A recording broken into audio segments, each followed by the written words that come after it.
There are a few people whose life story can be summed up in a single indelible act. Saint Martin belongs in this special category. The story of him giving up half of his cloak is emblematic of his life. Today, on the 11th of November, the Church remembers Saint Martin, Bishop of Tours. Let us delve into a short background about the life of this great saint. Martin was born around the year 316 in Pannonia, now Hungary, on the peripheries of the late Roman Empire. The son of a military tribune, he grew up in Pavia, Italy, after his father was given land in that city. Although his parents were pagan, Martin was interested in Christianity and already at age 12 showed an interest in becoming an ascetic and retiring to the desert. But an imperial edict arrived, commanding him to take up the sword and putting an end, so it seemed, to his dream of a life of solitude and prayer. Forced to enlist, Martin became a soldier and was stationed in the territory of Gaul. Sometime around the year 335, Martin, now an imperial guard, was making his rounds on horseback when he came across a half-naked beggar. Taking compassion on the poor man, Martin took his military cloak, cut it into two, and gave half to the beggar. The following night, Jesus himself appeared to Martin in a dream wearing the cloak.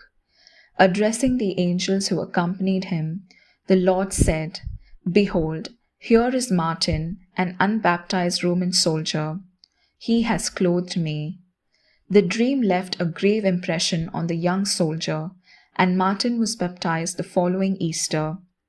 He continued to serve in the army for 20 more years in an environment totally removed from his youthful dreams.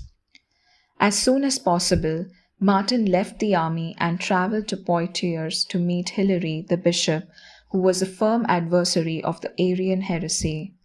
On account of his strong stance, Hilary was exiled by the emperor Constantius II, who supported the Arians. Upon hearing the news of Hilary's exile, Martin, who in the meantime had gone to visit his family in Pannonia, retired to a hermitage near Milan. When Hilary returned from exile, Martin went to France to find him and obtained the bishop's permission to found a monastery near the city of Tours. Having erected small huts for himself and his companions, Martin, the former soldier who had clothed the poor Christ, himself became poor as he had always desired. Dedicated to prayer and the preaching of the gospel, Martin traveled through France, where many came to know him.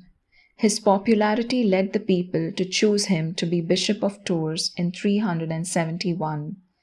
Martin ultimately agreed to be consecrated, but maintained an ascetic lifestyle. He refused to live like a prince while the people suffered, and the poor, the sick, and prisoners continued to find shelter under his mantle. He lived near the city walls on the monastery of Marmoutier, said to be the oldest in France. Dozens of monks, including many of noble birth, lived with him and shared his austerities. In 397, Bishop Martin, now almost 80 years old, traveled to Candide to hear a local schism.